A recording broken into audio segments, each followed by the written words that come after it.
Would you have believed if I told you that some of history's greatest revolutions weren't lost on the battlefield, but betrayed from within by the very elites they thought they could trust?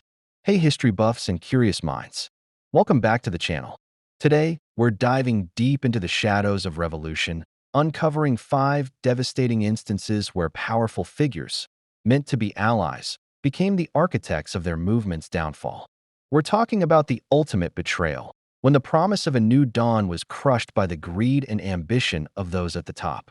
Stick around, because understanding these betrayals is key to understanding how power truly works and how easily even the noblest causes can be corrupted.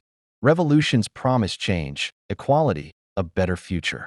But often, the old power structures don't just disappear. The elites, the wealthy, the connected, the established figures, they have a lot to lose.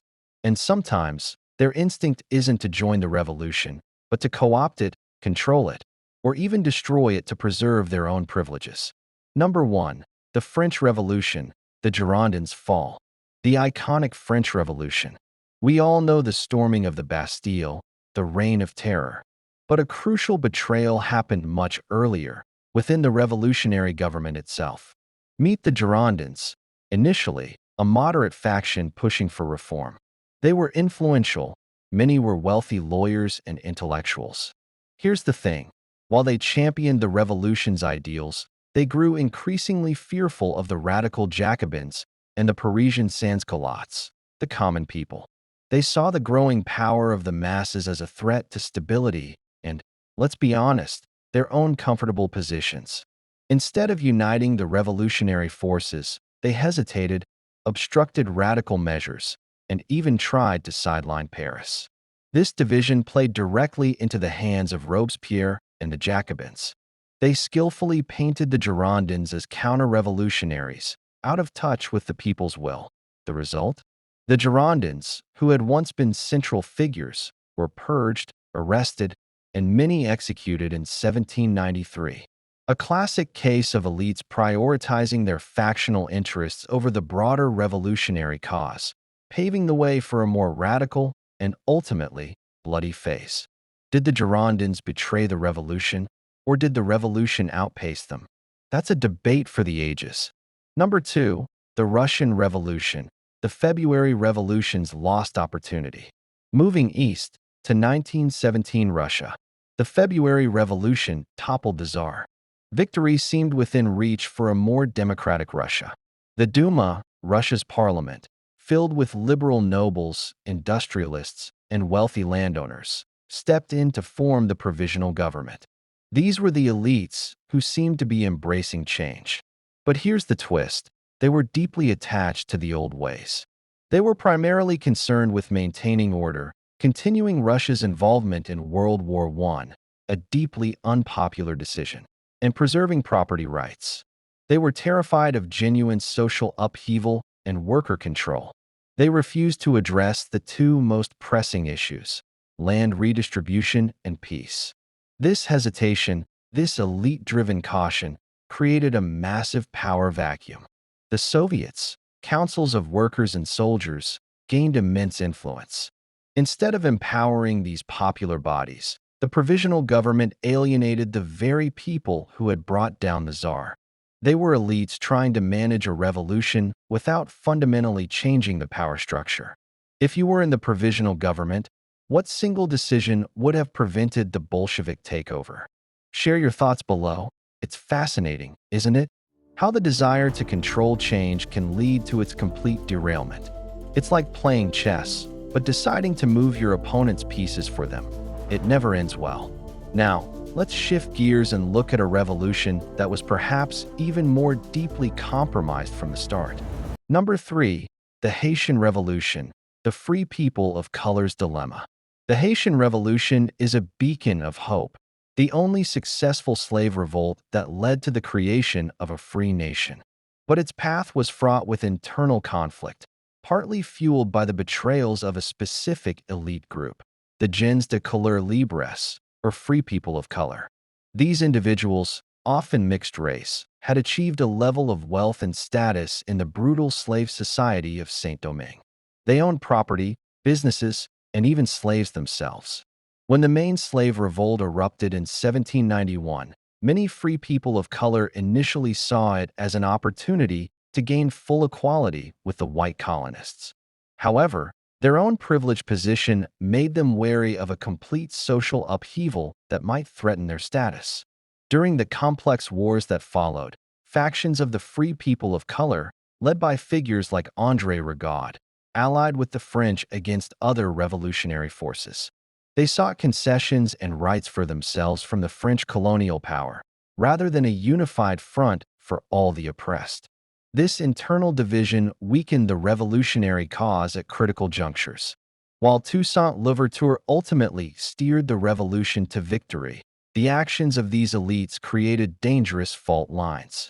It's a stark reminder that even among the oppressed, class and privilege can create barriers to true liberation. A tough question, right? How do we ensure a revolution benefits everyone and not just a select group? Number 4. The American Civil War, the Confederate elite's gamble. The secession of the Southern states and the formation of the Confederacy. The driving force behind this was undeniably the planter elite, the wealthiest landowners whose entire economic and social system was built on chattel slavery. Here's the chilling part. They knew their way of life was unsustainable. Yet, they chose to gamble everything on secession. Their elite status, their immense wealth derived from human bondage, was directly threatened by Abraham Lincoln's election. Instead of seeking compromise, this elite led the charge to dismantle the Union. They manipulated public opinion, appealing to concepts of states' rights while fundamentally protecting their right to own people. They were the architects of their own violent conflict, betraying the idea of a unified nation and plunging the country into a devastating war. Do you believe the American Civil War was an inevitable outcome of the South's elite clinging to slavery? Let me know your take in the comments. Number 5. The Cuban Revolution, the elite's flight. Before Fidel Castro, Cuba was largely controlled by a wealthy elite, closely tied to American business interests and the corrupt dictatorship of Fulgencio Batista. This elite enjoyed immense privilege while the majority of Cubans faced poverty and oppression. When it became clear that Batista's regime was losing popular support and that Castro's movement was gaining momentum, what did this elite do? Many of them, the very people who benefited most from the existing corrupt system, didn't fight for reform or try to steer the revolution. Instead, they fled. They packed their assets, their fortunes, and emigrated, primarily to the United States. This mass exodus of capital and skilled professionals before the revolution even fully consolidated power left the new regime with a severely weakened economic base. While Castro's government implemented radical policies, the flight of the elite arguably exacerbated the economic challenges Cuba would face for decades. They abandoned their country and its people, prioritizing their wealth over any potential for constructive engagement with the new order. Talk about a strategic retreat, straight into exile. So there you have it, 5 shocking examples of how elites, whether by action or inaction, actively sabotaged or severely hampered revolutionary movements.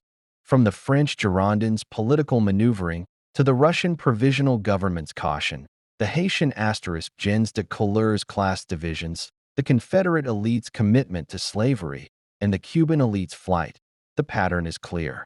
When those with power and privilege feel their status threatened, they often act to preserve it, even at the cost of the revolution's ideals. The lesson: revolutions are fragile. They require constant vigilance not just against external enemies, but against the internal rot of self-interest and the desire of established elites to maintain their dominance. True change demands a willingness to dismantle old privileges, not just rearrange the furniture. What did you think of these historical betrayals? Did any surprise you? Let me know your thoughts in the comments below. And if you're enjoying this deep dive into history's turning points, please hit that like button and consider subscribing for more content that unpacks the past to understand our present. Thanks so much for watching.